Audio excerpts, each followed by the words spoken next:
the all over the world currently.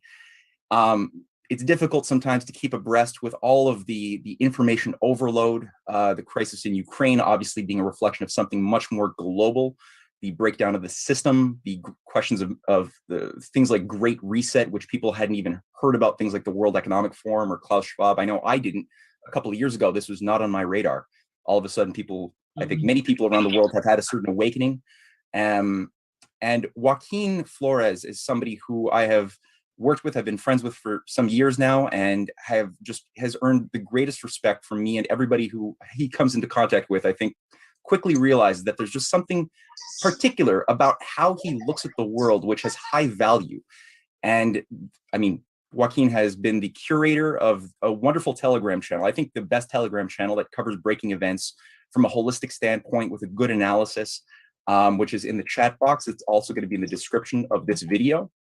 He's the editor-in-chief of Fort Russ, a news magazine online, which is now unfortunately very difficult to come by if you're in Canada or other parts of the West, and as well as a leading member of the Center for Syncretic Studies. Xoaquin, I'm not going to say anything more. I know you have a few remarks to say, and we're going to field questions. This is hopefully going to be a very lively back and forth. So if everybody can put their names in the chat box, I'll call on you in queue. If you would like me, as I pointed out, if you would like me to read aloud your question for you, make it short and concise as much as possible. And otherwise, Xoaquin, the stage is yours. Yeah, Matt, I want to thank you for hosting this event and for the beautiful introduction. I hope I can live up to it. The pleasure is all mine to be here with you, with all of you today. We have a full house and growing. And, you know, this is really an emergency session because we are on the precipice potentially of thermonuclear warfare. And it is not too often that this happens. Some of us, not myself, but some of us lived through the Cuban Missile Crisis. And we are very close to that type of scenario right now. And I think that in your introduction, that you really laid it out so well. I would paraphrase it in such a way like, when governments and governance and the leading ideas in the world so vastly depart from fundamental principles that have guided both the Enlightenment and human endeavors for thousands of years, that's when we face this type of crisis. We have diverted so far from the types of ideas that have made human civilizations possible for time immemorial. And I think that that is really the question. How do we restore that? And I don't have answers for that. And I think that all of us are searchers and all of us have perspectives and angles that are valid. The idea, of course, is to build as broad a conversation as possible with people from all walks of life who come from many different religious and ideological backgrounds, and to see where these things really fit together. Because I am convinced, and I think you will find too, that people, though we speak different languages, theology, political, that when we search after truth and what is right and what is good, what is true and what is beautiful in the world, we can actually find that many of the differences that we thought we had aren't really there. I furthermore believe that there are many corporate and some governmental institutions, many governmental institutions, which seek to confuse language and divide us in ways, and would like to set people against each other over these types of misperceptions. So they actually promote misperceptions by confusing each other, and they manipulate that, unfortunately. And I don't believe that I'm cynical for saying that. I believe that I'm skeptical of their cynicism. And I want to approach it on that level with that tone.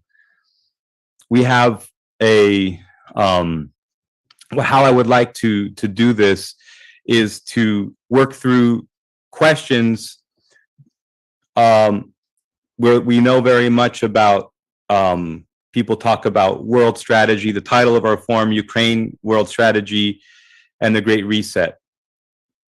And what I would like in being able to help with questions is to remember that in asking your questions, to try to include as little affirmative statements as possible, as little statements which, you know, if the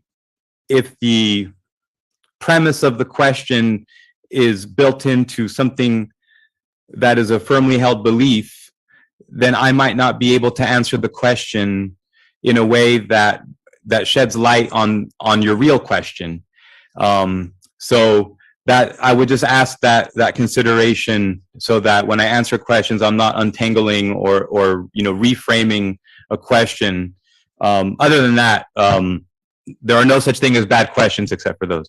And then I would say, in confusing how people think about things, one of the things I've noticed, and one of the dangers that has led to this collision course, has been, and I said this earlier today, a generation that for whatever reason grew up in a culture where euphemisms or synonyms somehow changed the meaning, when for thousands of years people knew that euphemisms or synonyms didn't change the meaning. And we have experienced that with everything in life, from an insurance claim to how a new law gets worded, what they call loopholes, and things like this. And that may seem at first like an abstraction, and how is that the issue? But when you understand how we can call the elites by many different names, and they might kind of come from our own backgrounds. We might call them the ruling class, the elites, the oligarchy, you know, whatever, the plutocracy.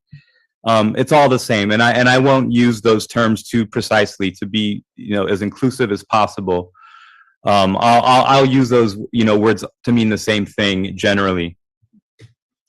So when we look at the crisis, for example, in Ukraine, a lot of doublespeak and synonyms were used to take things in the wrong direction. And there are a lot of misperceptions, of course, about what's going on. And of course, the color revolution that occurred in 2014 that led to this crisis, and also ignoring people, institutional thinkers like John Mersheimer, who we will discuss a little bit, who's not a perfect thinker, because no one is, and his warnings or his analysis really contained a double-edged sword. So this double-edged sword, of course, is this, and this is really, we're really talking about a problem that could end the world within weeks if cooler heads don't prevail. Although I suspect they will. I've been wrong before, and I don't want to be wrong about this. And with John Mersheimer, who is the premier leading thinker in international relations, whose ideas have shaped, either through listening to what he has to say or listening to what he has to say and disregarding it, his ideas have shaped US foreign policy for over a decade and a half, maybe 2 decades. And he's the one who explained the very simple formula that if the North Atlantic Treaty Organization keeps expanding into the former Warsaw Bloc countries and former Soviet Union countries, that it would force the hand of Russia to respond with whatever assets that they have. And another interesting component of that, it has been a dangerous trope in particularly American culture. I can speak as an American. I'm from Los Angeles, California, originally. I live now in Belgrade, in Serbia, former Yugoslavia. And what I remember growing up was this promoting of the idea of the invincible American army. And then after the Soviet Union collapsed in the early 90s, we kept talking about how bad and old and rusted and degraded the Russian military was.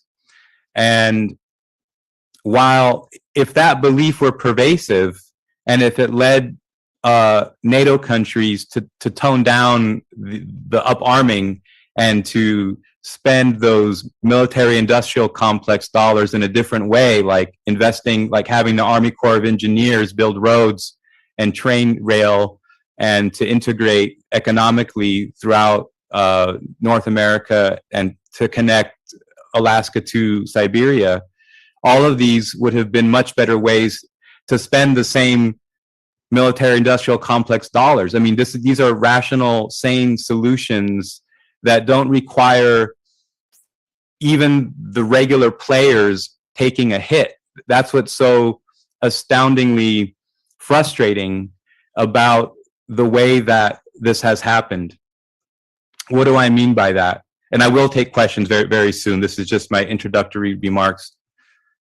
What do I mean by that? Well, all of these military industrial complex companies, most of these technologies and the supply chains and the upstream and downstream economy, which really hundreds of thousands, maybe more millions of jobs depend upon when you really break it down, these didn't have to go away. They just had to be redirected towards infrastructural development.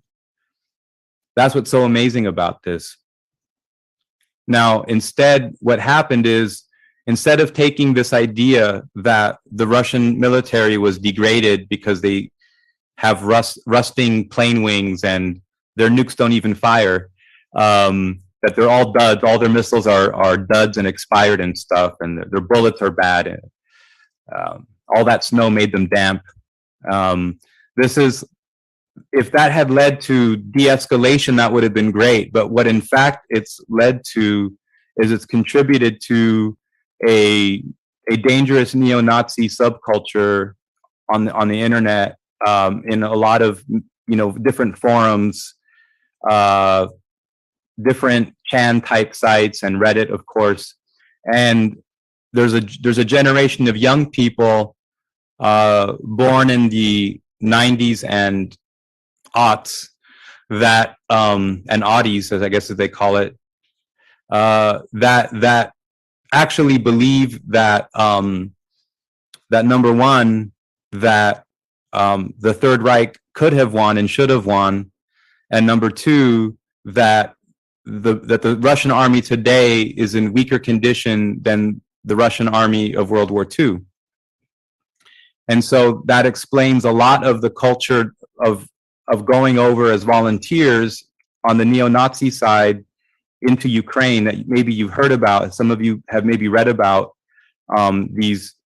Some of them are soldiers of fortune, but others are very much ideological, super far right neo-Nazis that are engaged in this kind of stuff and signing up to be involved in this ethnic cleansing campaign of ethnic Russians and others, Tatars eventually, of course, and so on. So that is one of the crises. And then the destruction of language and the violation of fundamental principles has led to that. And playing word games and using dishonest approaches in statecraft and diplomacy. This is, I can't underscore this enough. Of course, games have always existed, but for example, the Russian foreign minister, Sergei Lavrov, as early as 2015, said that the United States had become non-agreement capable. So when we look at what happened that led to this war right now, there was a conflict that began after the Obama government and his second most important person in the State Department who was the head of the Europe and Eurasia foreign policy, Victoria Nuland, worked with the finances provided through this vast network of publicly declared and easily Googleable, in fact, NGOs. This is not a secret, is the amazing thing. All of this is right. This is a crime done in broad daylight. And they spent over $4 billion of public taxpayer money to overthrow the government in Ukraine in 2014, and then other, countless billions, first of all, over the years from the 90s onwards through USAID, the National Endowment of Democracy, and so forth. And then later with the NGOs operating, and it was probably more than $502 billion through these, we call it Soros to give an idea. There's different players involved. Soros is a big one. It's a heuristic or shorthand approach of describing this nonprofit industrial complex, which absolutely Soros is probably the main player, no doubt, but it's bigger than Soros. This isn't to say that Russia is a perfect country or that war is a good thing. Rather, we're looking at how all of these actions that were taken were known would eventually either their plan was to create such military situation for them that maybe top generals would break ranks and say, we don't want to get into this war. And once that had happened, it would put the elites of the country, the financial elites in the country, in a position to want to overthrow the government by working with who would be their Western colleagues to have massive demonstrations in big cities like St. Petersburg and Moscow, where you would have hundreds of thousands of people in the street to simulate popular support for something which maybe 5% of the city really was motivated enough to support in the streets, or less, 1%. And really, in a country of 140 something million people, really just not even a fraction, less than a fraction of 1% of people. But if you can mobilize them out all on the street, and we're talking about how the color revolution scheme works, if you haven't picked up on that, if they can then use media, mass media, to tell a story, and then have military and elites collude to overthrow the Russian government. Their plan was to break Russia up into an additional 10 or dozen more countries. This is not a conspiracy. This is also openly published because the Atlantic Council, working through Columbia University, provides a multi-million-dollar a year grant project for university students in former Soviet Central Asia and Eastern Europe, where they write an essay contest to get a doctoral degree track financed to write about the different ways that Russia could be broken up. And not just the names of those. Each essay is very unique, and it shows a lot of brilliance and understanding of the cultural, ethnic, historical differences within Russia. And that really actually proves something, because it's important. Let me back up and say this. We are in such a situation where the question has become so polarized. Everyone has heard very bad things about Russia, and I'm sure that some of those are true. But because there's so much access to those things about Russia that are out there that you can find and evaluate for yourself, it may sound that I'm a cheerleader for a country that I'm not from and don't live in, and that's not the case. It's simply, this is information that might not be out there. And so because the question is so polarized, by pointing out all the things that aren't true, it may sound like an apology or making excuses or defending things, when really I'm trying to just speak as neutrally and uncharged and objectively as a person can, and we're all, of course, subjective in that sense. So when so John Mersheimer, we were discussing, he projected that this would end in a catastrophe of one kind or other, and his ideas were not ignored. And in many ways, what he said was a double-edged sword, because even though he warned about encroachment, he also believed that you have to go pee, Rose? he also believed that what would happen if Russia went into Ukraine is that they would encounter a quagmire. And everyone has known that that is a view in the, or a hope in the establishment. And I will call them a globalist establishment. There's so many words to call them, but again, we said the Western oligarchy, the Western ruling class. They believe that it would be a quagmire, or they promoted the view that they thought it would be a quagmire. And in many ways, unfortunately, John Mersheimer's ideas also then allowed them to be emboldened, because even though he warned that Russia would react, he also assessed, and I believe wrongly, that it would create a quagmire. And so that narrative, because the Russian strategy in Ukraine involves certain strategic aims that take a certain amount of time to accomplish, there's been a quick decision in the Western media to call this a quagmire when we're, 30 days in, 34, 32 days in. That's not a quagmire.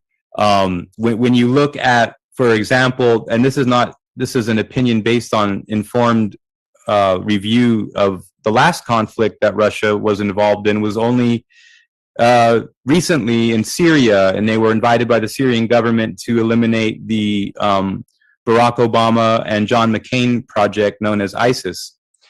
And of course, they had a much less ability to project force than the Ukrainian military in some regards, and in other areas they had some superiority over Ukrainian military. So that's a draw. But when you look at how long that their campaign took, it wasn't over in 90 days or 100 days. And the resources that have been poured into war in our lifetimes have been so immense that when these things break out, you're talking about decades of weapons and planning that have been stored up to go into these. So they're not resolved in 30 days or in 60 days, and probably not in 90 days, if that answers questions about how long this conflict may go.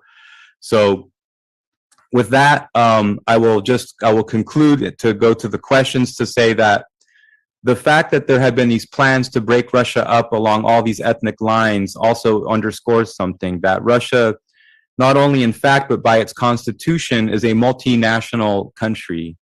And they bring together, and not perfectly, but pretty darn good.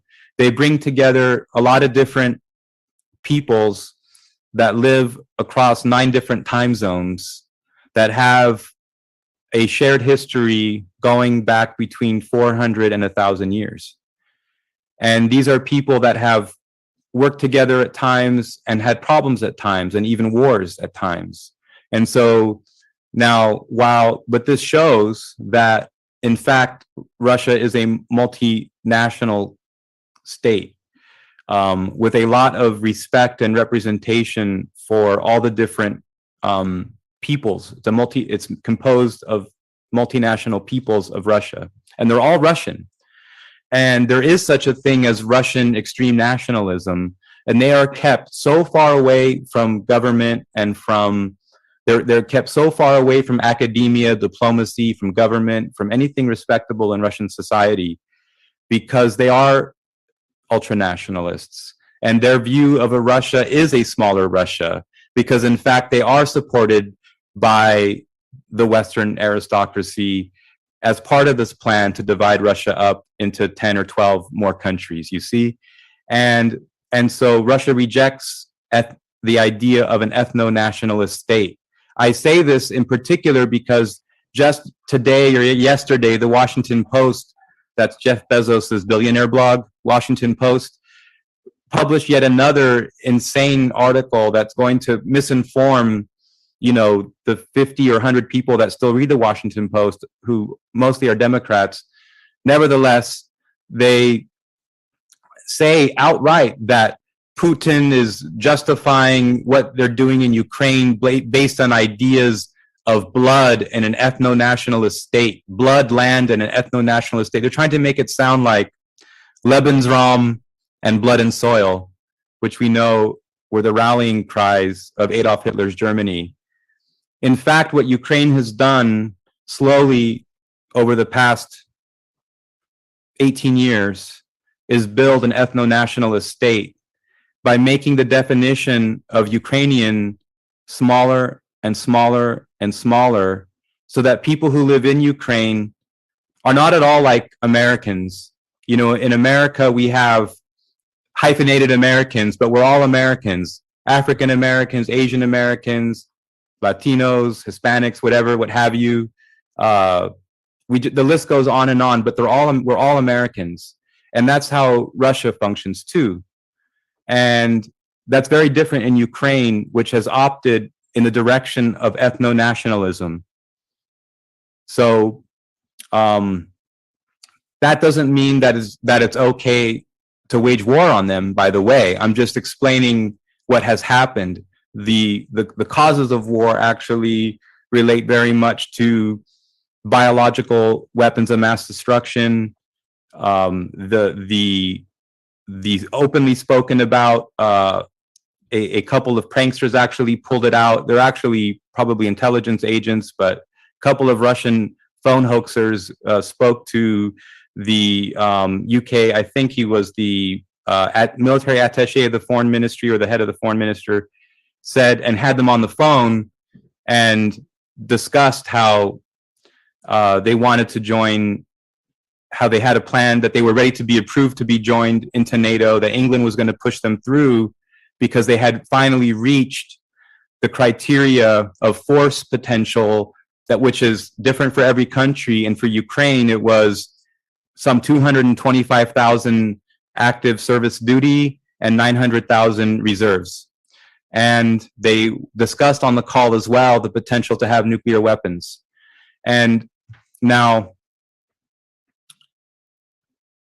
these and more, the fact that Ukraine could not make decisions on itself because they were being controlled by the Western ruling class, not Ukrainian politicians, who people believe were supposed to be making the decisions. At the peace agreement from 2014, this was the Normandy format, or the Normandy 4 format, of Germany, France, Ukraine, and Russia. And they met several times, many times. And during that, the beginning to the end of their format, there was a very big battle in Ukraine, which the pro-Russian rebels in the east won against the Ukrainian army. And this was the Battle of Debaltseve. And this pushed the balance of forces strongly on the side of the rebels whom Russia supported. And so at that agreement at Minsk, Ukraine agreed that they would recognize the autonomy of those republics as a special status. They would have their own elections and their own federal provisions, and that Ukraine would have to make changes to its constitution, of course, to do that, is because they would need to do that, to have a special provision in there.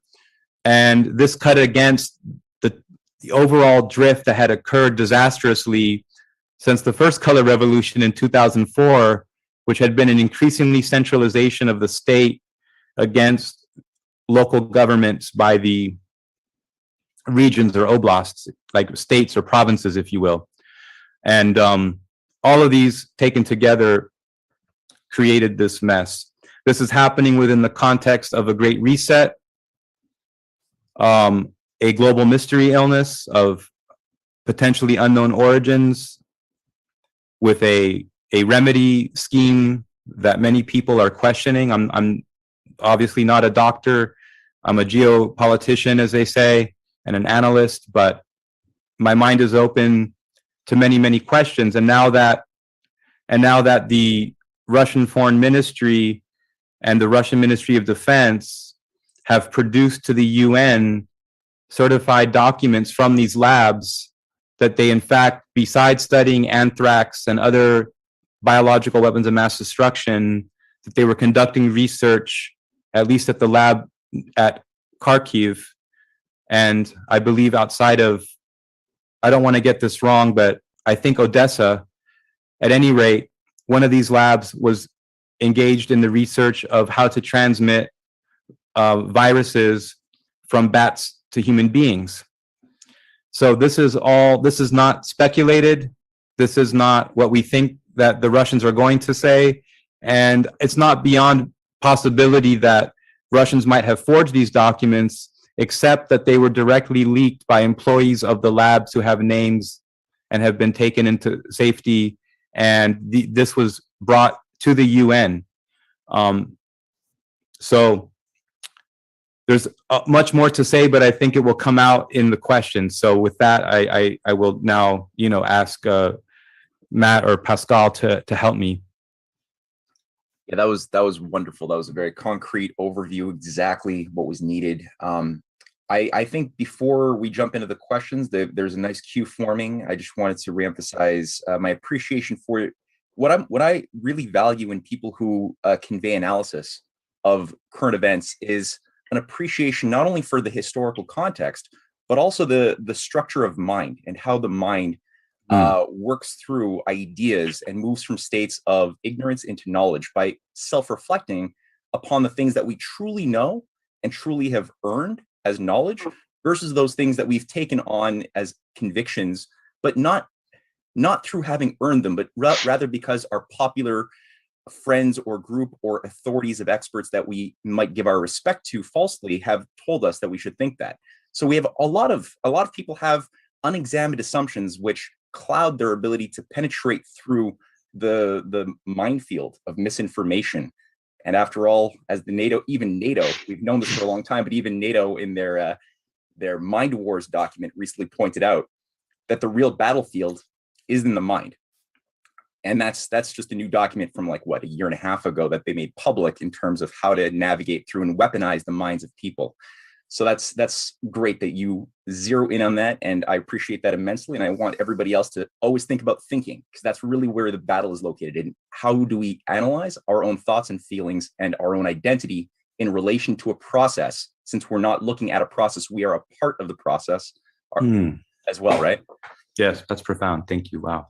So with that, Juan and Dr. Le got the first question in. Go for it.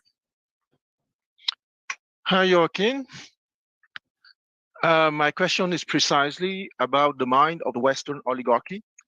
In their own perception, they think themselves as the master of the universe, and that kind of thing cannot change rapidly. What can Russia, China, and Iran do to make them feel fear and pain enough so they realize that they don't deal with the usual third world countries that they are used to? Very good question. Thank you for that. Very, very well, very clear, very concise. Well, one of the errors that happens when you have a civilization in decline, as we have seen in the West, is that beliefs emerged at a certain time in the history of the development of Western power.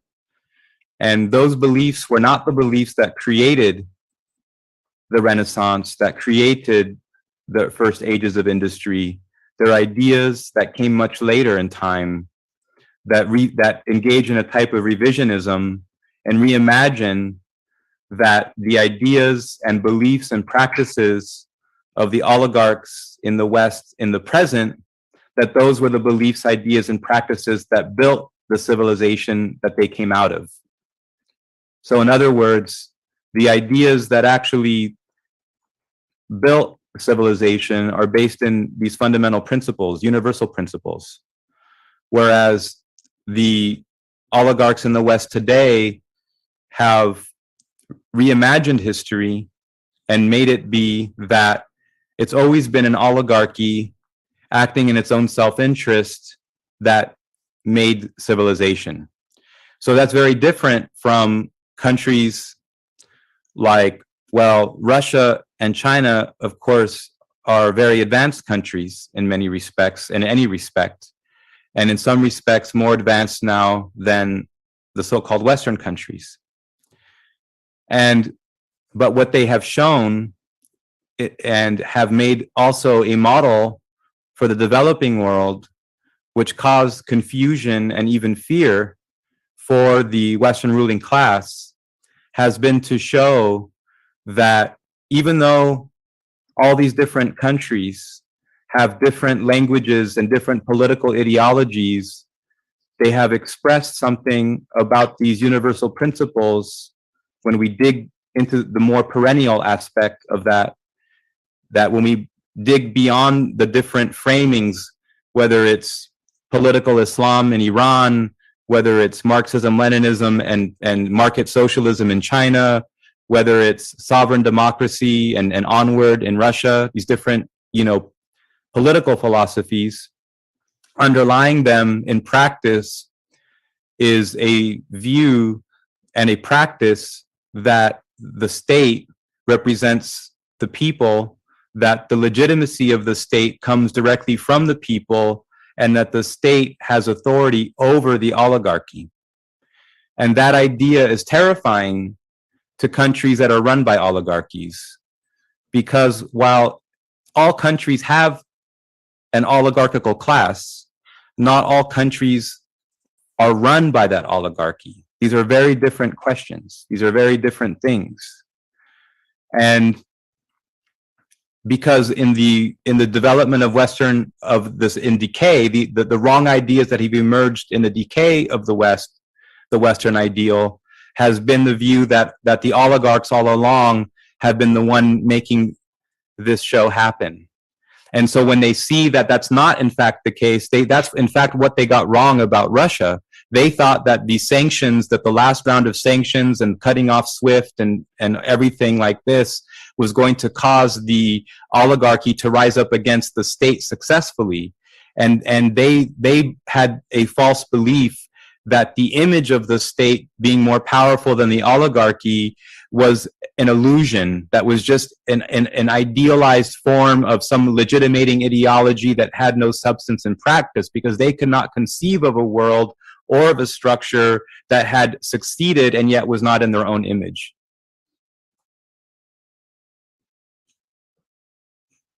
That's how I would answer that, I think. Well said. Yeah. Follow-up question from just rapidly. Okay.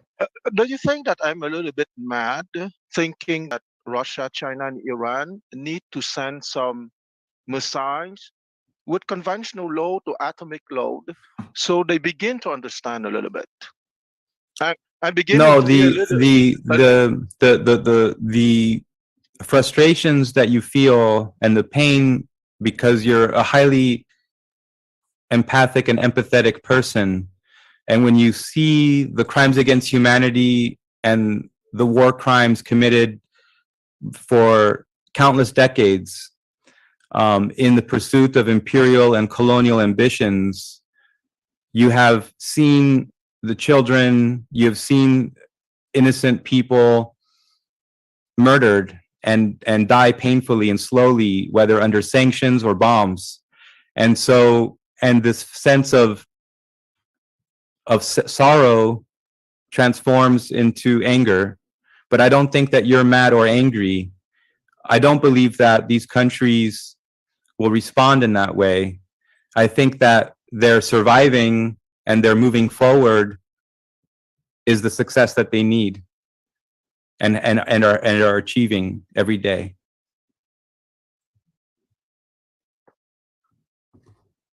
Okay, for people who have written out their questions, especially those who have done it very concisely, I appreciate it very much. And I'm presuming that you want me to read it for you. For those who have just put their names on, I'm going to call on you to speak your words yourself. The next question I got here is from Colin, who asks, in the recent Geopolitics and Empire podcast, you spoke about the gargoyle effect with respect to the way we see elite groups and or the way they present themselves to us. Could you reiterate what you said and perhaps expand upon it? Yes. My idea, the gargoyle effect the thesis, you can hear it very easily and it sticks in the mind like a gargoyle on a building. What it represents, what a gargoyle is, it projects more power than it really is. A gargoyle is just a structure on a building, and it scares other demons away. It scares other spirits away. And the gargoyle effect works like this.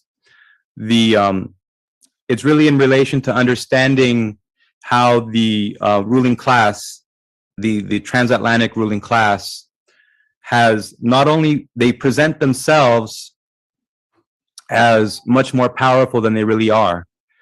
And that's a psychological operation that they have effected with great success. And if people had any idea how many comment sections and blogs and conspiracy theory websites were actually constructs of intelligence organizations run by bots and trolls promoting this idea of one world government. Now, to be clear and to be certain, yes, the transatlantic ruling class had a vision and a goal for a one world government, but this goal has basically been defeated. They're always going, for as long as they still have power to try things, they will try things, but for all intents and purposes, it has already been defeated. Now, of course, that puts us in a dangerous situation because they're desperate. And that has led to the Great Reset. And it's led to forcing a confrontation with Russia, which could have nuclear ramifications. And so they are desperate. And that is dangerous. And I can't emphasize that enough. But they actually project that they have much more power than they really do. Just think about how this works in common sense. Just imagine two opposing armies. And if one army can create the illusion that they're 10 times bigger, they can avoid a conflict altogether, a conflict that they might actually lose. Just think about how that works in practical reality. Think about why a blowfish blows up. Think about why bears stand up. Think about all these just very basic analogies in practical everyday life or in visualizable circumstances that you can make this discovery for yourself. And it's not an abstract idea at all. So the discovery of this gargoyle effect was one that has helped me to understand that they have tremendous interest, and so much of their game is based in projecting much more power than they really have. They may have even overstated the number of nuclear weapons that they have. There's many things that one could potentially look at, and I haven't looked at that question, but that's just an example. They certainly are the ones that whenever you see people like, is it Larry Fink or is it any of these big investors connected to the Western banking and speculative economies, they always talk about investing in China and things like this as if China was open to investment along their lines. So they talk their own book and they try to make it seem like they're in something that they're not. So between the practice of upselling, book talking, which has a lot of the economic angles of their, well, in the layman's term, in the vernacular, you would say bullshittery. And it's just, they just make it up out of whole cloth. how much they've invested, how much influence they have. And it really causes us, and really should call upon us, to evaluate our own beliefs and how we think about the problem, because all of us are politically mature enough to know that when most politicians, and I would say 99.9% of them, open their mouths, they're lying. And when they speak about, when they make big promises about the great things that they're going to do, we know that it's probably not true. But then when they talk about things that scare us, and this is the gargoyle effect, when they talk about things that scare us, when they talk about things that they're on the verge of doing, these might be decades away, or the technology might not even be feasible. But they say these things to project much more power than they really have. This is something that they are aware of. They do it intentionally. With regard to the World Economic Forum, they actually misrepresent how their organization actually works. And I say merely because they have tremendous influence in developing white papers and friendly accompanying documents to be used at the UN, but it's not the UN. They're really the think tank for the IMF. So even though Klaus Schwab would like to say that he has a lot of influence in influencing parliamentarians of Europe and maybe Latin America, certainly Canada and the US, despite him saying that, that's not where the leverage for the World Economic Forum comes from. Where it comes from is the IMF's ability to determine the loan structures of loans to developing countries. So that means that the more powerful and sovereign a country is, the less power the IMF has over it. So that's how I would approach the gargoyle effect. It really establishes that the transatlantic ruling class has a vested interest in making you think that they're more powerful than they are, and they do that in many different ways. They do it through their own talking their book, through their own making up stories about where they're investing, that they don't actually have access to capital markets. They pretend that they do, or they can't be more than like a 3% owner or something like that. Nowhere near enough to have controlling stake of these things. They act like they do, and they'll have an investment firm that maybe has like a few percents in something downstream or upstream in some concern in China, and that's okay. And they'll get a lot of people to invest in their, endeavor on account of that. I'm not saying that they don't make returns on those investments. It's just China has sovereign policy on these things, and they're not allowing the enemies of China to own China. They've been through that before, and they got through it. They had the opium crisis. They had a period of decline before that. In many ways, starting in maybe even the late 1600s or 1700s, they've been through this before. China knows their history. So yes, good enough. Yeah, and on that point, and I didn't know about the gargoyle effect until you just developed that, and I really like that. Just to add my little 2 cents in before the next question, I just thought back to two examples. One being the testimony of many of the escaped slaves who escaped from the U.S. Deep South on the Underground Railroad, who described, like Harriet Tubman, Frederick Douglass has accounts of this, of the biggest problem not being the physical ability to get the slaves into the Underground Railroad, but the ability to get them to overcome the concentration camp, the cage in their mind that was set up out of the illusion that was created for them by their slave masters of the torture chambers, the great army of white slave masters who were waiting on the outskirts of the plantations to capture them, and what fate would behold them if they tried to even think about escaping. And so that was the biggest challenge. And the other example was the Panopticon of Jeremy. Yeah, Bentham. Jeremy Bentham, same thing. Yeah. Yeah. that he recognized that you only need like 1 or 2 guards in a well-organized panopticon prison system to manage thousands of people, with the idea that they always feel like they're being watched, and that itself will allow them to police themselves, with certain stories, again, of torture chambers and other things of those who try to challenge that structure. So that's very, very obviously just illusory, as you pointed out. So I do like the gargoyle effect idea very, very much.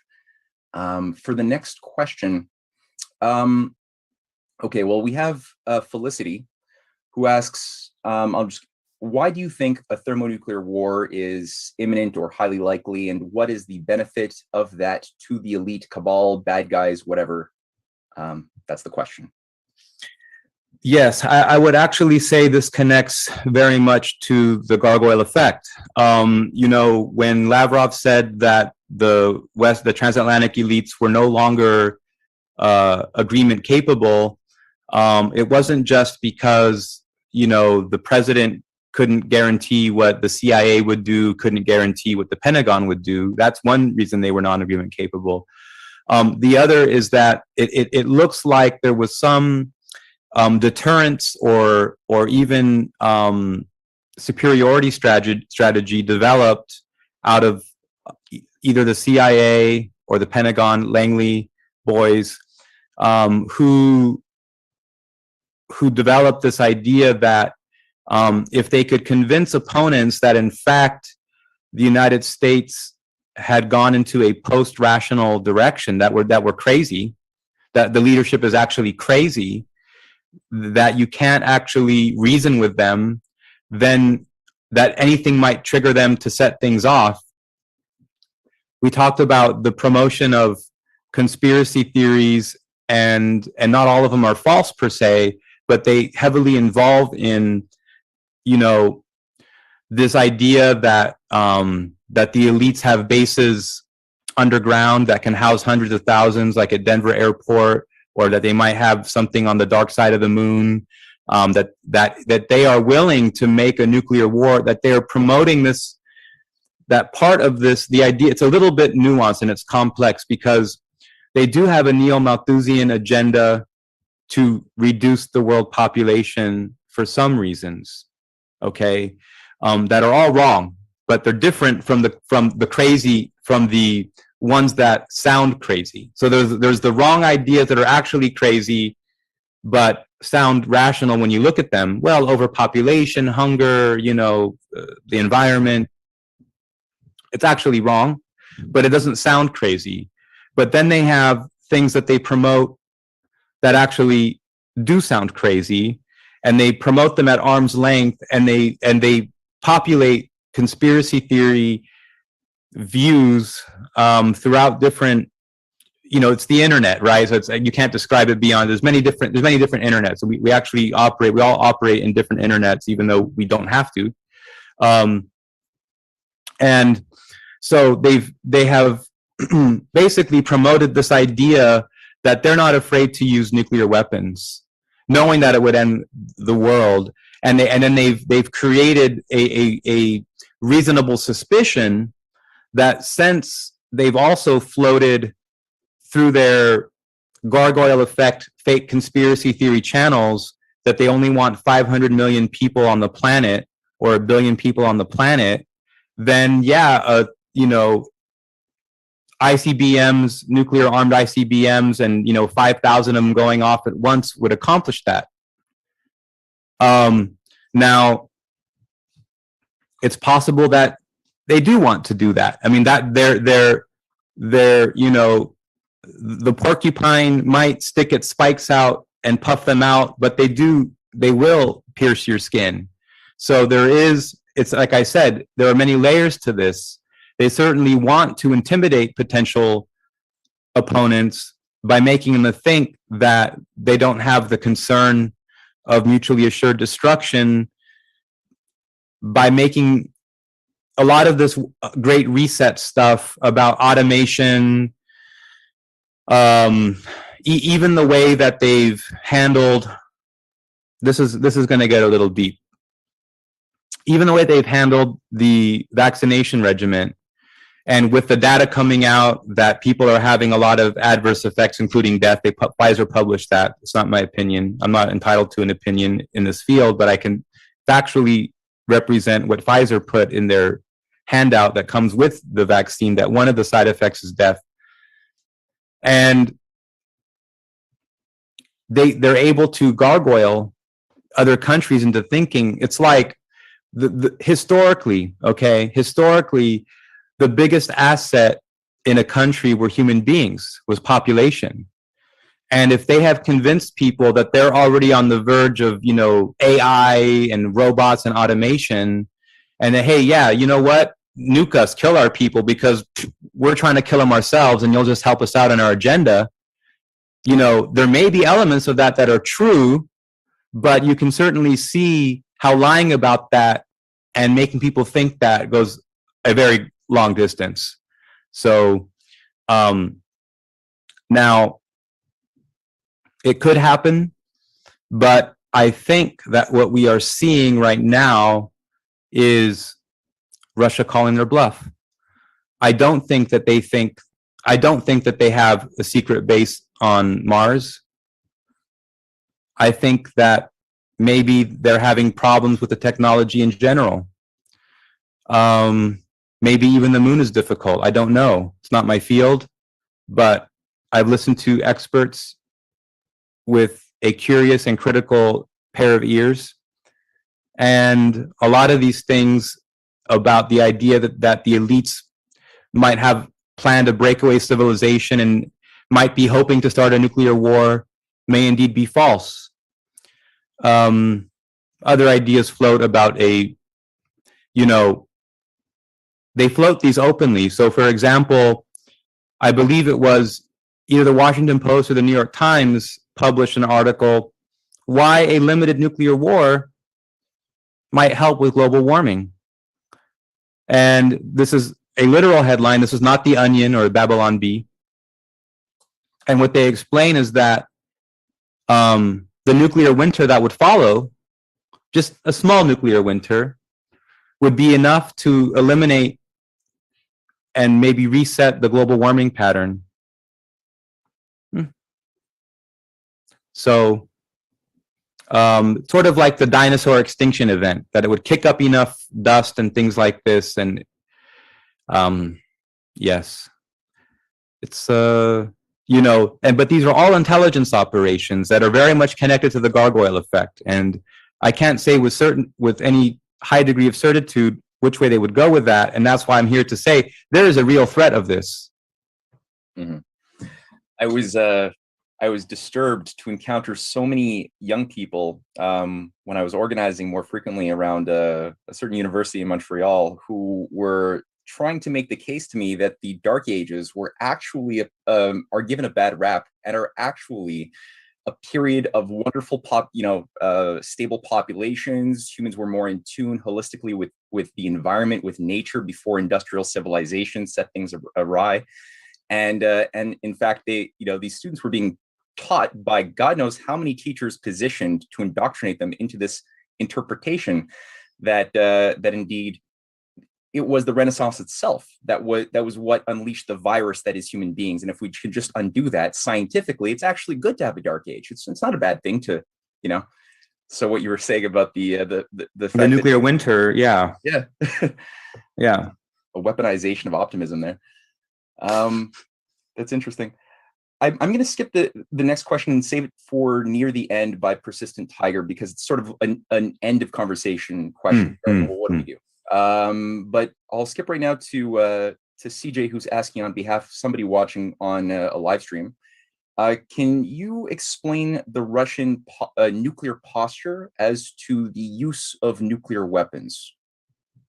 Yes, that's very clearly defined. I can answer it in 30 seconds or less than 30 seconds. Their posture is existential threat. So if there's an existential threat posed, meaning their existence, that doesn't mean a terms of defeat that they're uncomfortable with. That doesn't mean they think that they're losing a given conflict. Existential threat is existential threat. And that is why the the idea that they would use nuclear weapons or even a small one in this conflict is ludicrous. Why you're hearing this in fake news, corporate media from Western countries may more probably be because Russians will use conventional weapons like they have in Lviv and to hit military targets and oil supplies. And it would be possible to bring in people after one of these bombs and contaminate it with radiation and then say, oh, they used a low nuclear yield or something. They used a mini nuke or something. You know, it only takes about 500 tons of TNT or 300 tons of dynamite to create the blast type and mushroom cloud seen at Hiroshima and Nagasaki, which are considered smaller nukes by today's standards, but would still be bigger than a mini nuke, but it's closer to a mini nuke by today's standards.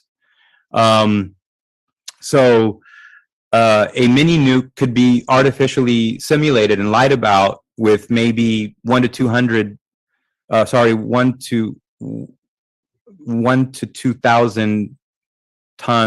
200 tons. I think 1 to 200 tons. Yeah, 1 to 200 tons of dynamite would create the appearance, mushroom cloud and everything, and a big radius of damage, 1 to 5 miles of absolute damage, but you wouldn't have the radiation signature of a nuclear weapon. But if you saw the types of false flags that they set up in Syria and the way that they pretended that and imagined that that the Assad government used chemical weapons simply by sending their own people there to then contaminate things with small areas and then bring in other objective third party, be like, oh yes, those things are there, even though the crime scene was contaminated by the accusing party. They could easily try to do that. They might even do that in Poland or in parts of Ukraine to try to escalate in a very ugly direction. Rohit asks, what is your view of the events in Kazakhstan prior to the invasion of Ukraine? And also, secondarily, rumors are circulating that Russia has issued an arrest warrant for George Soros. Could you confirm or deny such claims? I didn't come today, unfortunately, prepared to speak on the question of Kazakhstan, so accept my apologies on that. I do know that they have undergone recently a change of power and are more closely aligned with Russia than they were previously, but this is a work in progress. Kazakhstan was a former Soviet republic, and it's one of the success stories of the transatlanticists to break it off of what was the Soviet Union. The aim is to bring them further in. They formally are a part of many different treaty organizations and important ones with Russia, but their leadership was vacillating and showing very weird signs. That looks like it will be corrected now. What has floated with the arrest warrant is from 2015 or 2016, and sometimes these news stories, get recirculated. I certainly am of the opinion, of the view that if Soros went into Russia, he would be arrested.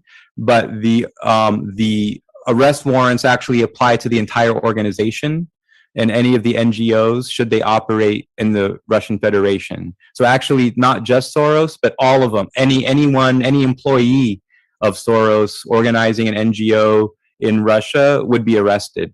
So that arrest warrant it's not a warrant, it's a law about those things. If Soros was in Russia to do the organizing, he'd be arrested too. So it's, I would say, 50% true, and it's from 7 years ago. Right. And on that note, for those who think that Russia or China are just complicit in the Great Reset and it's all a big game, Russia did, as you said, in 2015, completely ban Soros's operations, as with many other organizations, and that involved Russia joining the club of really sane nations like China, which had earlier banned Soros and his operations in 1989.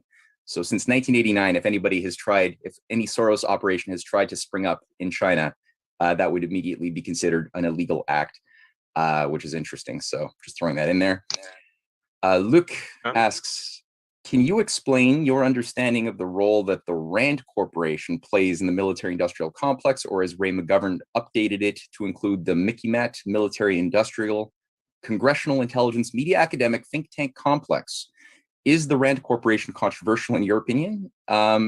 Who are its competitors, if any? That's a very multi-layered question about the military-industrial complex and the role of the RAND Corporation. Almost every American company is actually involved in the military-industrial complex, and anything, Raytheon, General Dynamics, the old McDonnell Douglas, and all of these were all very important.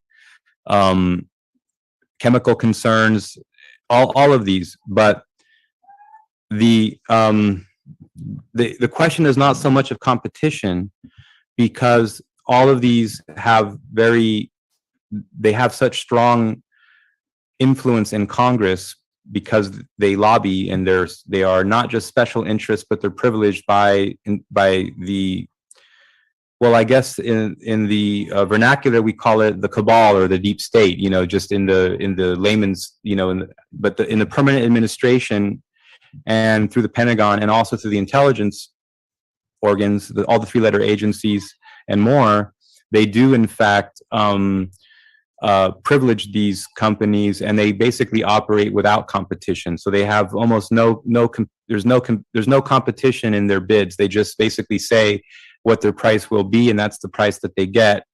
And how this influence how the influence of this into universities and academia, of course, has transformed over the decades, as the understanding of what's called soft power grew and grew. And basically, a lot of these same the owners of these companies are also engaged in philanthropy, and so even though they do project, if you were in universities between the 1950s and 1980s, you would have been subjected to a certain way that they influenced academia to promote the goodness of American military hegemony.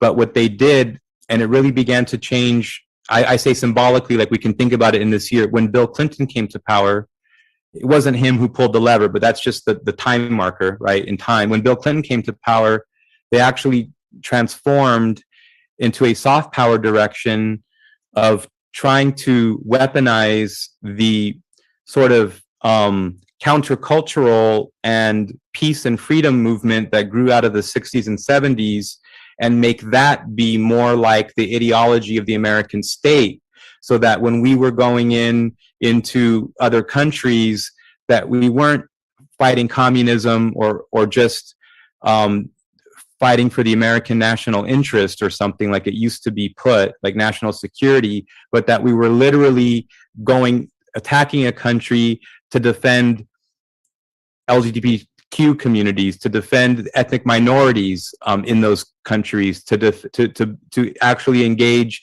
in the development of democracy as defined in the center-left vision of democracy. And even though none of those things were realized in these countries that they went in, they were able to even draw in a lot of these Soros organizations. Exactly, that's how these work. These Soros organizations don't just operate like in color revolutions. They operate they go in along with the invading forces as well. And anyone, for example, who has spent time on the Ukrainian, on the Reddit page for the International Brigade for the Defense of Ukraine, which are attracting a lot of neo-Nazis and soldiers of fortune, and we call them wereaboos, people who thought that the Nazi Wehrmacht should have won and could have won, if not for the semi-Asiatic Mongol horde of Russia, that they actually promoted, they actually have the view, excuse me, they actually promote the view of that, how to say it? Well, I'll put it like this. They approach the question of the Doctors Without Borders as if they themselves are mercenaries. So you have representatives from Doctors Without Borders, that's Médecins Sin Frontières, etc., Doctoros Sin Fronteras or whatever, and you think that this is like a humanitarian human rights thing. You think, many people maybe have children who may be going to medical school or something, but they're torn because they wanted to join the Peace Corps, or maybe they voted for Bernie Sanders or something, and these are all fine intentions, don't get me wrong. But the people really involved in that they interact with mercenaries, they interact with mercenary armies. On this Reddit page, you have representatives from Doctors Without Borders openly interacting with neo-Nazi volunteers that want to go to Ukraine, and they're advising them about, how to be and how to get in, because they operate identically. These so-called humanitarian NGOs operate with the same logic, the same precautions, through the same vehicles and the same organizations as these neo-Nazi mercenary outfits or soldiers of fortune outfits. In fact, at the base that was infamously bombed by Russia in Ukraine, that housed these soldiers of fortune and neo-Nazi mercenaries, this happened a week or 10, 15 days ago. Every day has been so long now, I've lost track, but it happened a week or two ago.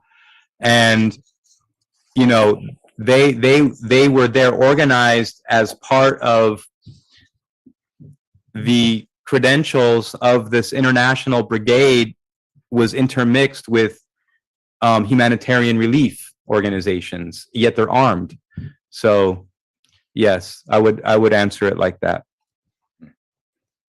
Before you go on, let me just ask you, Joaquin, how long do you have? I don't have any particular time limit on my side, but what about you? I have a 19-month-old daughter who's ill, and she might get loud, but I'm good for what you are and for the audience. Okay, good. So the next question is from Stephen. Hi, Joaquin. Thanks so much for sharing your wisdom and insight with us. My background is military, so obviously I tend to think in kind of grand strategic terms when I'm looking at these sort of events in our talk. I think it was Matt mentioned NATO's mind wars as sort of a betrayal of its philosophy or belief. I know with Russia, you have General Gerasimov and his concept of hybrid war, or the Russian concept of hybrid war. And to me, that brings to mind not just events in Ukraine, but the SWIFT exclusion and all that sort of economic stuff that you brought up. And I'm going to actually bring in Gaddafi in Libya just very briefly. From what I've been able to discern, I think one of the real reasons that NATO went in, if I understand it correctly, was that Gaddafi was looking to introduce a gold-backed Pan-African dinar. And to my mind, that exposes the fear and the real Achilles heel of the whole broader Western malevolent entity, and essentially fraudulent banking and monetary system, economic system. And if I can kind of come to that conclusion, sure as heck, the Russian general staff and their political leadership can. Do you see, as part of, assuming that the Russians are not just conducting an isolated action in Ukraine, but it's part of a broader grand strategic effort, do you see the Russians reintroducing precious metals-backed currencies or Hamiltonian economics or anything? Is there a dimension of that that we're not seeing that perhaps we should? Yes. So, with regard to hybrid war, of course, well, I look at both Hoffman, on the American side, Hoffman's framework for hybrid war, and then I combine that with Lynn's framework of fourth generational warfare when I assess these things. And I have developed upon this, looking at the psychological dimensions of social control involving Baudrillard and the creation of simulacrum or hyperreality as part of hybrid war, which involves virtual reality and all kinds of, really simulacrums. That's also connected to the gargoyle effect that we discussed. So that's my framework. With regard to Libya, I can confirm that they were moving in a direction very quickly to develop a gold-based dinar, and they had the full support of many African states. And they were also very engaged with South Africa on the very opposite end of this giant continent, which actually most countries in the world would all fit in right now. Africa is a massive, massive continent. It takes up the whole side of the planet, in fact. And it is this type of development of the physical economy would also have financed the terraforming of the Sahara Desert. Gaddafi sent experts in geology and in the forgive my ignorance in the subject, but at any rate, they found that there was aquifers underwater under the Sahara, which I suppose around 10,000 years ago was in fact a tundra, and before that a rainforest. That a lot of the water that made this possible is still right there underground. And so they had plans to terraform the Sahara Desert and to restore it to arable, farmable land, which would allow human population to exceed 40 or 30 billion without scarcity of food and things like this. In addition to that, it now looks like Egypt is moving in a direction to take up that mantle. If you actually look at Egypt, even though it takes up a big physical piece of land, the actual area that people can live in the arable regions make basically 2 city-states.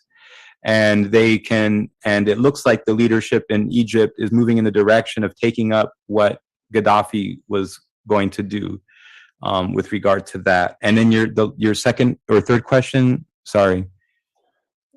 I'm just, with regards to that gold-backed dinar, the Pan-African one. Oh, and Russia. Yes, sorry. Russia Yes. looking at the same thing, having discovered that's a weakness, an Achilles heel of the West. Yeah. So that's correct. It's a very good question, and thank you. Just the other day, the Russian central bank announced that they were setting their value of their ruble to gold at a price that's $10 per gram stronger than the present valuation of the ruble, which already has rebounded by 65% since Monday or Tuesday of this week, when Russia announced that their plan going forward would be to only accept gas payments for their gas in rubles, which requires even countries that have sanctions on them to basically get rid of those sanctions, at least on the central bank and Spare Bank and a few other major banks that are connected to the central bank in Russia. It certainly echoes or parallels concepts in Alexander Hamilton's ideas, for sure. I think that many political languages could describe similar, but yes. And so now with that move from last week, and then this announcement that this is a program that's going to start effectively now, taking those two together, they effectively are introducing they're saying that the gold that they have in their reserves is physical.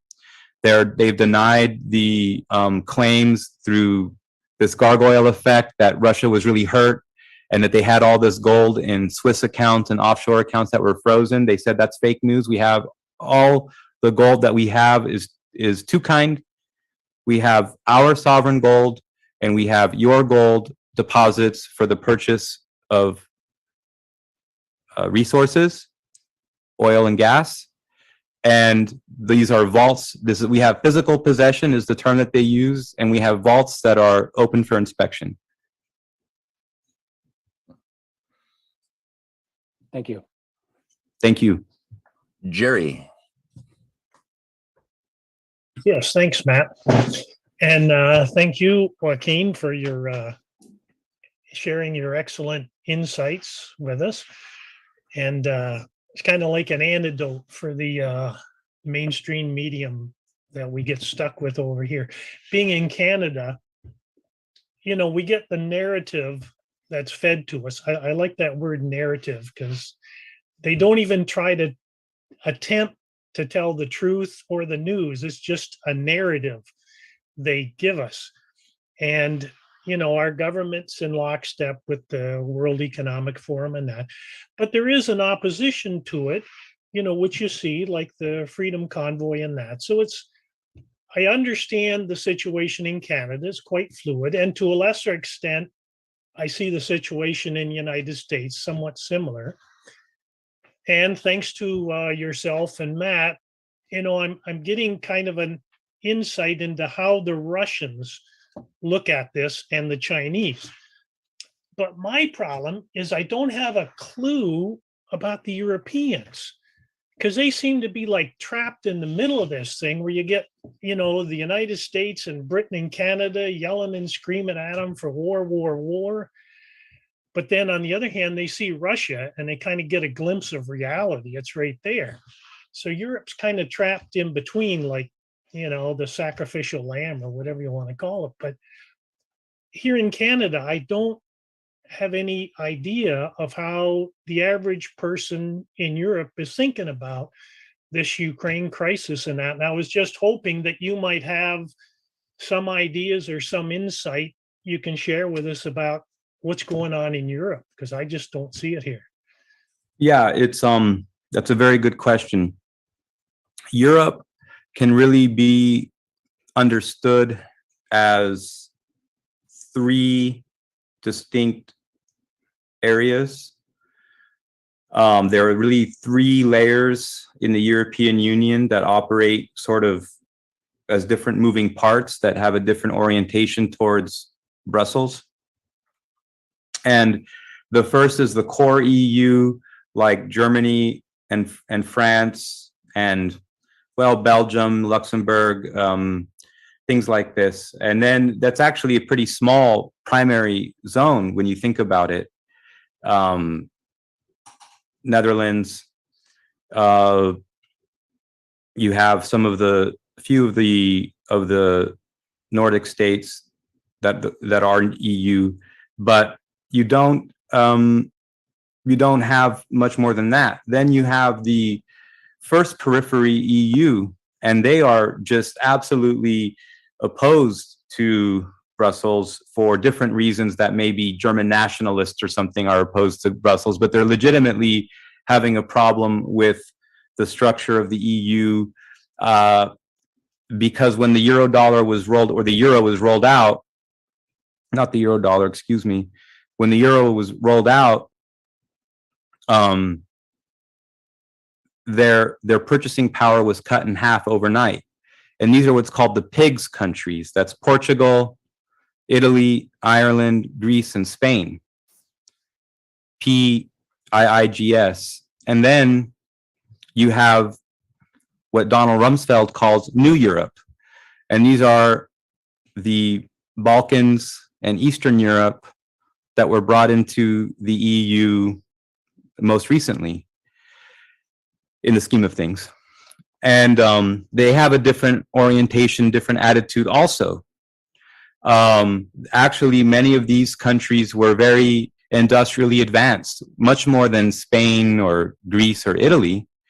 And the structure of the European Union does not allow them to use their industry, and has actually caused industry and fields to go fallow and to not be used in any way.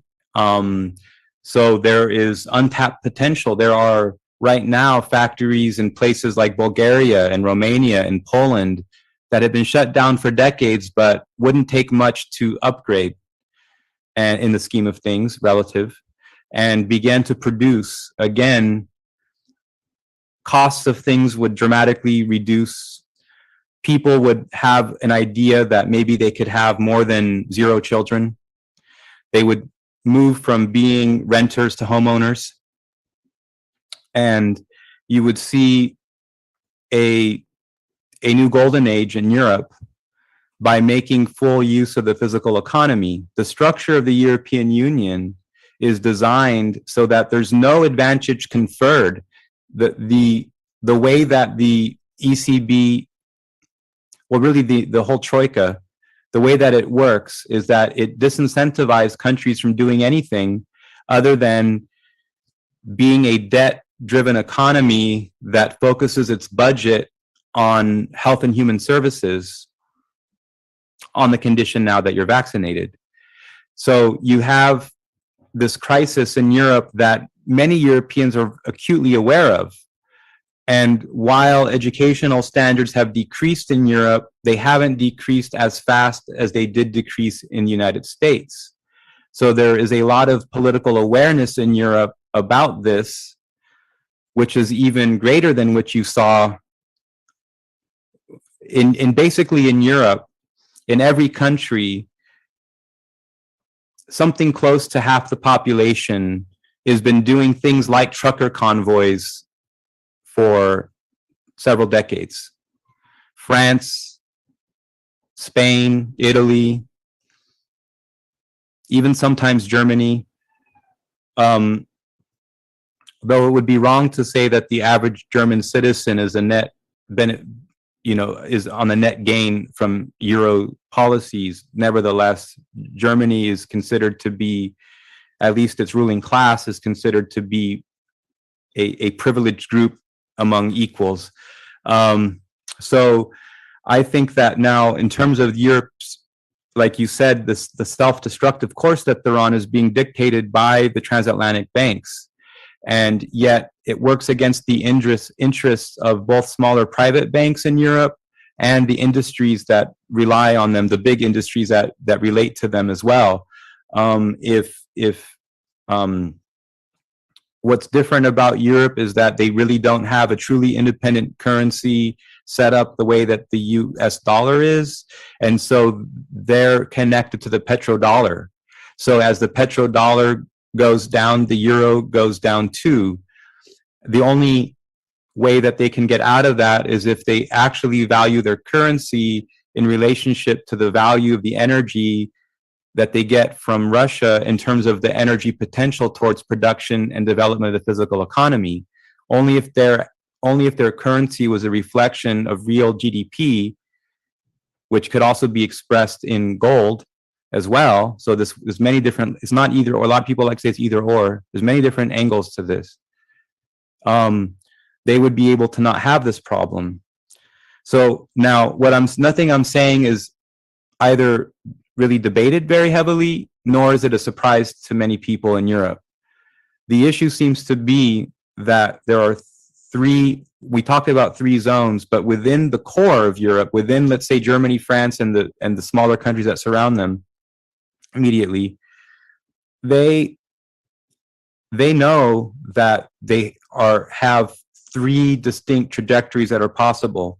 There's a transatlantic trajectory, there's a European sovereigntist trajectory, and there's a Eurasian integration trajectory. And for decades, the European sovereigntists have been allied, basically European industrialists, okay, and private banks have been smaller private banks, or they're still very big banks, but not at the level of the, Deutsche Bank or something like this. They they have had their lot in with the monetary policy of the U.S. and transatlanticism, which is also a military commitment as well through NATO. So historically and up until recently, the Eurasian integrationists have been the tiniest and smallest group, and it's more of a think tank thing, which gives good advice to industries. For example, well, here's one example. So Mercedes has been looking at a project for 7 years to get around growing sanctions with Russia, because they'd like to sell Mercedes in Russia, to do value-added labor in Serbia, which is not in EU and it's not in sanctions. And then from Serbia, then those products go to Russia as made in Serbia, but they're German. So there are Eurasianists who do have influence with German industrialists, but now that the European sovereigntists, the financial aspects of European sovereigntists can see that the transatlantic agenda is potentially something like seen in the film Children of Men, where Europe is actually a failed state with different small, militias fighting each other, like you've seen in Aleppo or Idlib. And there's very strong indication that the transatlanticists would like to level Europe for a third time, and use the threat of that, and to use the energy crisis with Russia to push European armies into a conflict with Russia, which would produce the same result at any rate. So yes, I hope that answers the question. Thank you, Gerald. I'm going to do something where I've been trying to keep things in a sequential ordering, and I'm going to continue to try to do that as best I can. But sometimes I don't want to shift too much from one seed of thought or one topic to another too abrasively. So sometimes I'll make an exception, like right now.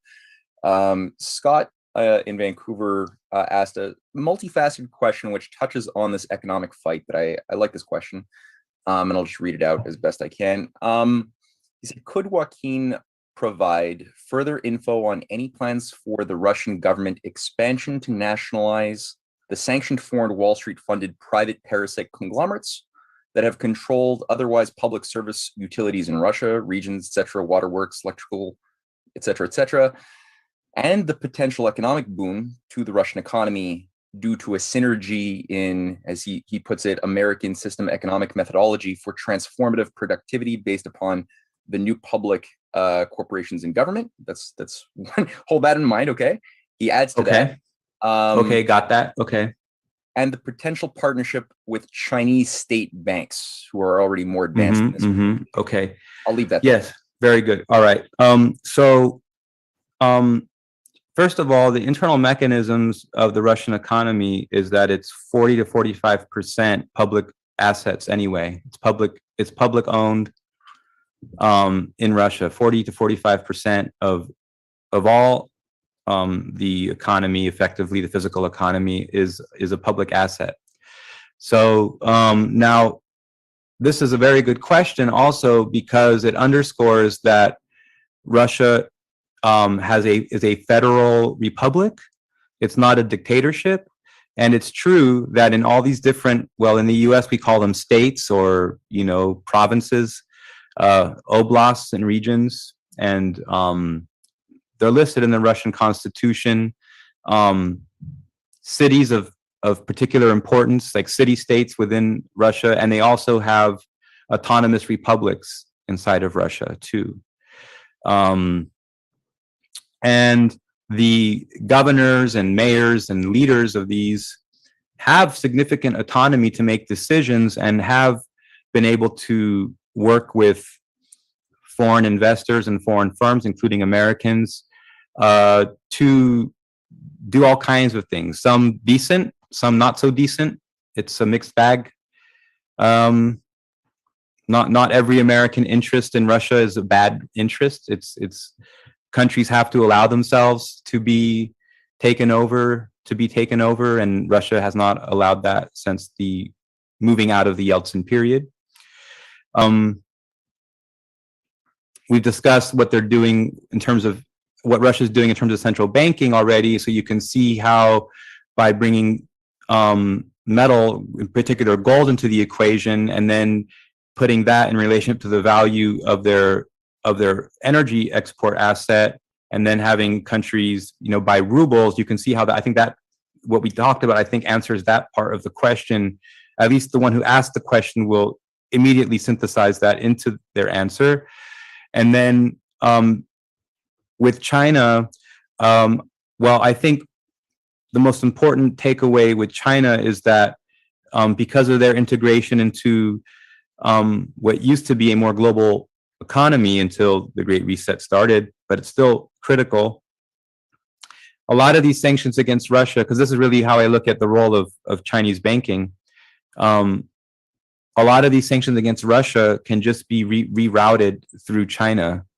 And it's very bizarre because it kind of strengthens China's position, okay, which is in fact an American strategy that will fail, because the thinking of American oligarchs who project oligarchic thinking into societies where the state is anti-oligarchic, they think that the Chinese oligarchy is going to ultimately want to take, Kamchatka and Siberia, and that they think that the Chinese want to take Russian land, and that if they can even allow China in some ways to get stronger, or to squeeze them in ways that they're only stronger in some ways and weaker in ways, you can fine-tune sanctions that can push countries into certain directions. But that's based in, it actually goes back to the first question from Quan earlier about how the Western elites misunderstand how these other countries operate. So I hope I got most of that question answered for you, but I would move forward and balance the rest, or follow up if there's time after.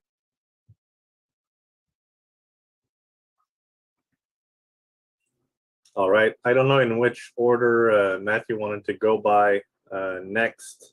I see that he just left for a moment.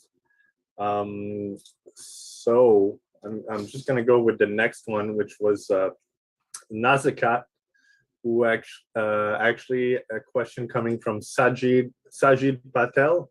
I don't know if Nazakat, you want to ask it yourself, or if you want us to read it. Sorry, Matt, I didn't know in which order you want. No, that's great. Yeah, just go ahead and read it, Pascal. Yeah. Yeah. Okay. So I'm just. You could read both Nazakat's and the one from CJ as well. Just combine them both. Okay. 1 second. I'm just scrolling back. So Nazakat's question was actually from Sajid Patel, who loves Xoaquin. That's what he says, and started listening to you when Morris interviewed you. The question is, if Russia continued to outmatch NATO on all fronts, will they still risk World War III? That's a question from Nazakat, Sajid. And the question from CJ, is it the next one? Yeah, okay. So I thought you had asked that one, Matthew. No? No, that's a new one. Oh, okay. So from YouTube, can Xoaquin touch on what does he see for the future of Ukraine? Will it be broken up into different countries, or who is winning? In quotes, is winning in between Russia and Ukraine? Okay. Yeah. Could you just remind me the first question? I should have written that down. Yeah, no worries. It was about, if Russia continued to outmatch NATO on all fronts, will they still risk World War III?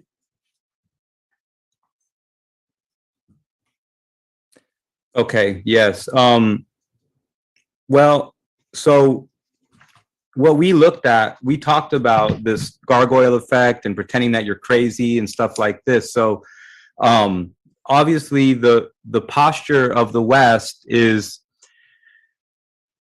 nuclear first strike on the table. We're floating this idea that we think that we can survive a nuclear war.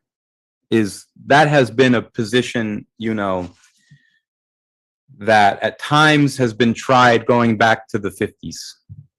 We can win a nuclear war. And later with, you know, détente, START, these things, the idea was no one's going to win a nuclear war.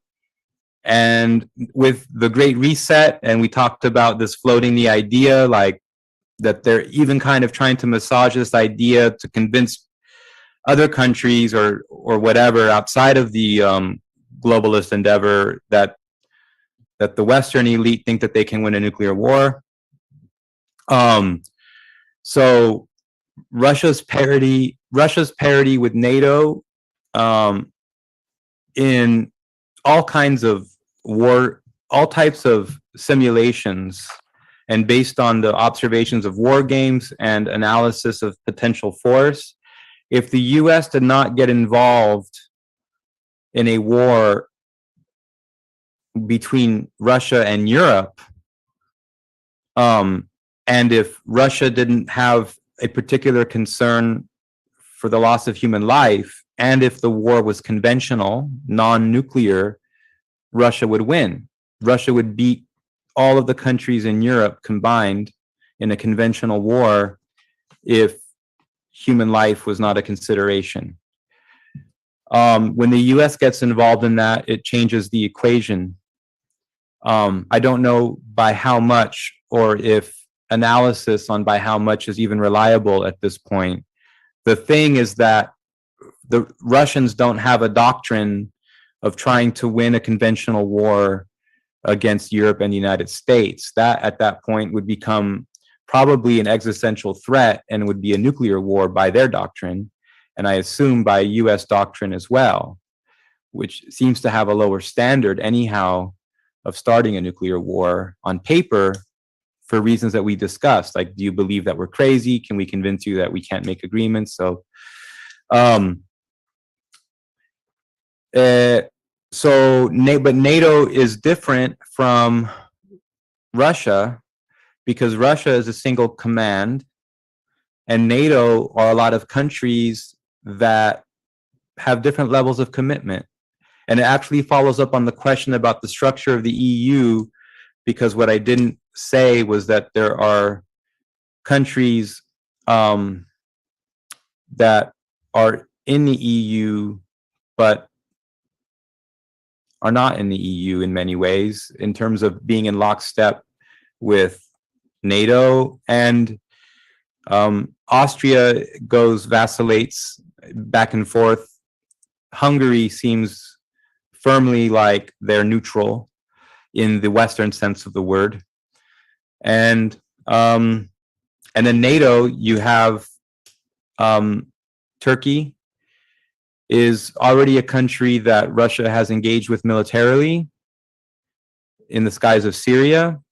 Russia has bombed Turkish assets, Turkish commanders, advisors that were embedded with the TFSA, Turkish FSA. A Turkish plane shot down a Russian plane, could have gone very crazy. That was actually a plot to undermine Erdogan's authority. I'm not an Erdogan supporter, but he's less crazy than the plan that the US had to overthrow him and to put in a Western-backed puppet. Erdogan is certainly creating an independent policy for Turkey. That's not always a good thing if you're an Armenian or a Kurd or a Bulgarian or a Serbian and many other things, or a Greek especially. But nevertheless, it means that they can make rational decisions which are less likely to lead to conflicts. Doesn't mean that I'm not a good guy versus bad guy thinker, as you can see. I just talk about what are the balance of things and what seems likely. Yeah. So who is winning in Russia, in Ukraine rather? Everybody agrees. No one disagrees that Russia wins this. That means that they're winning. It's just not what you see being explained in the way that the maps are shown to the public. They focus impressionistically on certain battles, real or imagined. But what happens is what fake news has been using is the Institute on the Study of War maps, and those are very bad maps. They're confusing maps. They're not necessarily wrong, but they're misinterpreted intentionally by fake news. Institute for the Study of War is not a big think tank. It's a mom and pop operation, like a lot of decent think tanks are, but they happen to be purely creating propaganda for the so-called deep state. Why? Because credible institutions of the deep state wouldn't produce maps that fake. So they outsource the fakery to them. It works identical to the Bellingcat outfit that people may know of that created fake geolocation stuff about Syria and Ukraine war 8 years ago. Bellingcat turned out to be just a man in his mom's basement or something. And not that mom's basement's a bad place to be, but it just wasn't a government institution.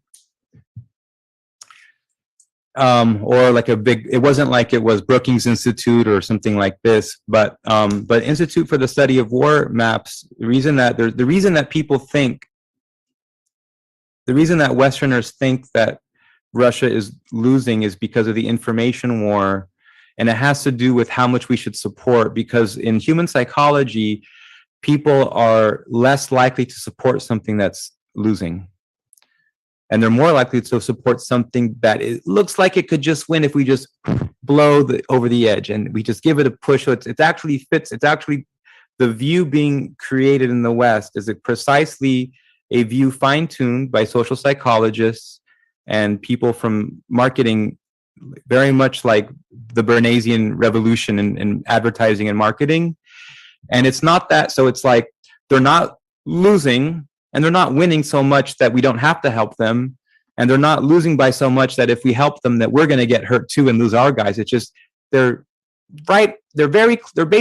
losing over here, but they really could win. And they could win if we just help them. They'll lose if we don't. They'll lose by a little bit and just barely if we don't help them. But if we just help them, they'll win. If we help them a little bit, they'll win. And that's exactly how they've fine-tuned this, and to make you invested in the story and to be attached. And then, of course, they create the refugee thing and they're the victims and everything. It works very beautifully, really, from the point of view of the schematics and the strategy of it. It certainly is elegant.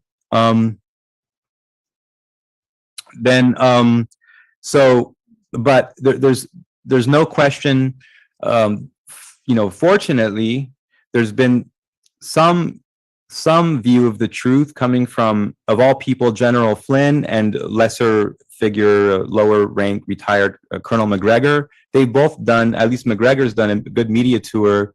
Then also Scott Ritter, the well-known from back in the weapons of mass destruction days, the UN weapons inspector.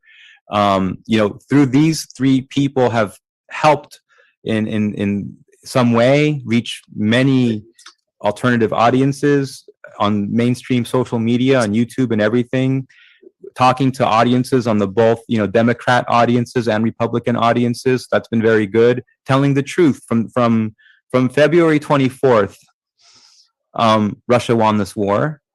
And it's very misleading to look at maps because the assumptions are of what the Western media said their goals are not, and how they achieve those goals are not what their goals are, nor how they achieve those goals.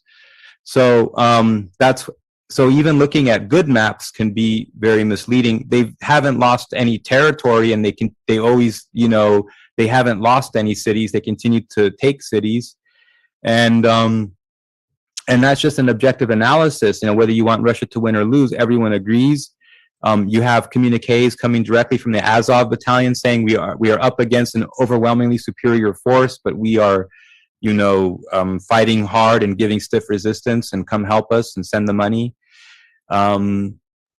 It's no one thinks that Russia loses this. No one thinks that Russia can lose or will lose this. That's actually been a lot of there are realists, and they're not allowed to speak their mind, but they are allowed to think privately, and it's clear in some of the decisions and hedges made by countries like Poland, even less sane countries than Poland in terms of government, like Latvia, Lithuania, Estonia. They're more like Ukraine in the sense of they actually like Hitler, and they are not trying to tangle with this. They know exactly what the war games look like. They know exactly what happens. They know exactly what the Rumsfeld doctrine of New Europe is. It's basically, remember the South Park? There was like a South Park episode that was poking fun of U.S. military, of just basically, send the black guys in first. It was like Operation Get Behind the Black Guy. And, and basically New Europe is the black guy. And all these New Europe countries, I'm talking about former Warsaw Pact, Eastern Europe countries, where NATO is really has the most support. They actually know that they're like the human shields of Europe, and they don't want to be that. But there's been so many billions of dollars put in there, and IMF loan relief, and there's so many ways they've been bought and paid for, but they still realize that they are the nuclear impact zone of Europe. And they're the first zone of fast, like blitzkrieg conquest by Russia in the event of a conventional war. So that's winning. That's what it looks like. Now it's really a question of how Russia does things. Just look at the Syria stuff, their foreign policy, their method of balancing. All those are considerations, but I won't belabor or bore you with the details. And then what does Ukraine look like in the end? Well, there's many possible outcomes. In my view, there are certain things that are potential bargaining chips, but not bargaining chips for any government that exists in Ukraine today. We're just talking about bargaining chips to entice Ukrainian oligarchs to be nationalized by Russia and converted into what they call tycoons. So Russia has Russia is not a plutocracy, but Russia has oligarchs. But when oligarchs run the country, it's called a plutocracy. But every country has oligarchs. It doesn't mean that the country is a plutocracy. So Ukraine was a plutocracy until it became annexed by the United States. Effectively, there's no decision that can be made by anyone in Ukraine without consulting the State Department, which means that they are a puppet government, just like any of the so-called like independent Croatia was during the Third Reich. It was a puppet state of the Third Reich, and Ukraine is not a sovereign state at this time. It had already failed to exist as a sovereign state, and has already been taken over by another country. We're not talking about that they were taken over by corporations, like in the sort of neoliberal Washington consensus model of, oh, this country's not really sovereign because, United Fruit or US Steel or Rand or, IBM or whatever controls, or McDonald's controls that, has lobbyists and stuff. No. The US State Department is in control of the government in Kiev, which has already fled and operates out of the US Embassy in Warsaw.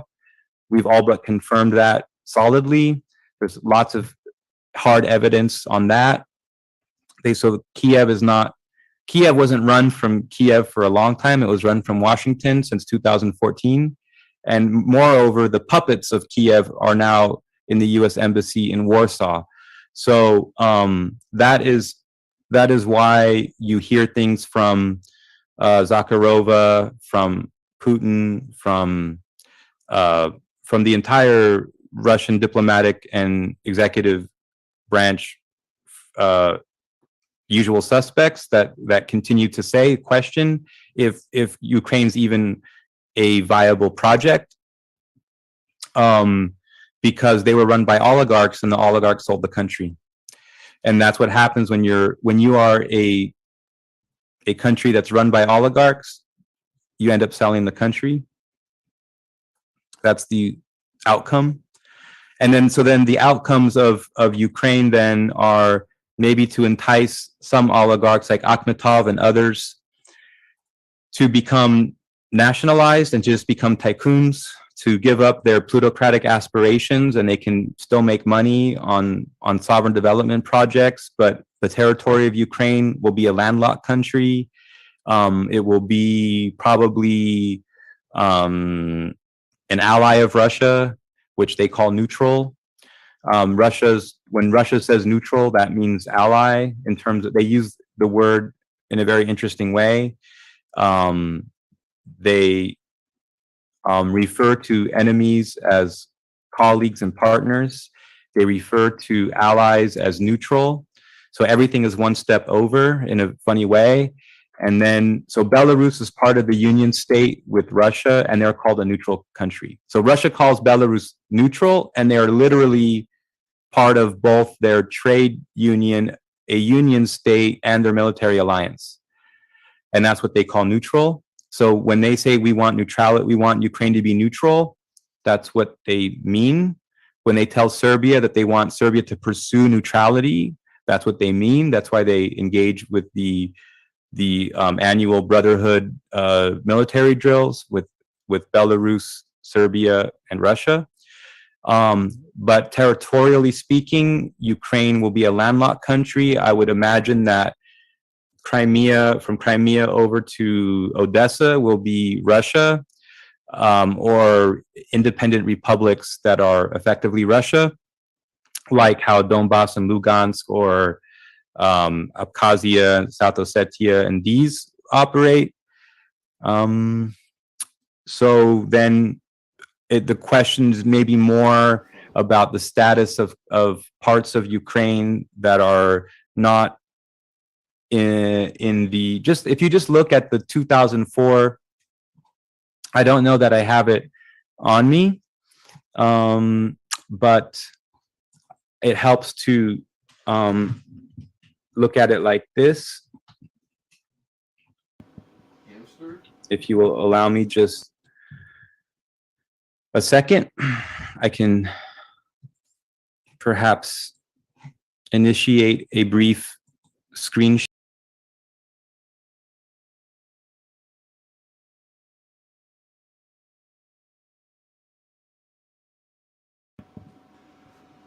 All right, that concludes our simulcast.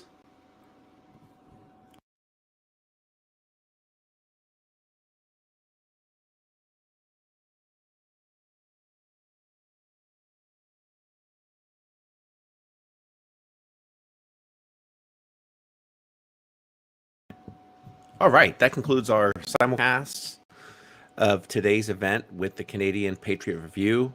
I do want to thank Matthew Ehret for allowing me to simulcast today's conversation. It was awesome, truly enjoyed it.